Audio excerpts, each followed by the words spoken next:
तुम्हाला जर फिट राहायचं, हेल्दी राहायचं ना, तर ही गोष्ट तुम्हाला करणं गरजेचं आहे.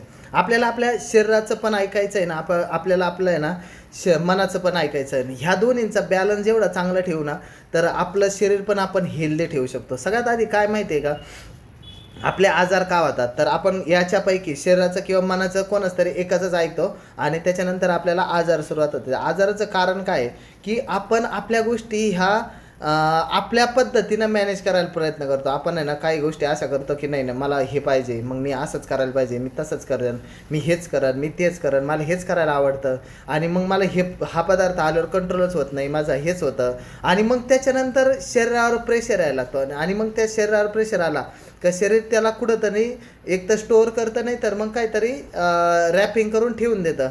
आणि मग ह्याच्यानंतर आहे ना मोठ्या आजारांना आपण निमंत्रण देतो. आपल्याला आजार का होतात, तर याचं कारण हे की आपले जे काय खानपान आहे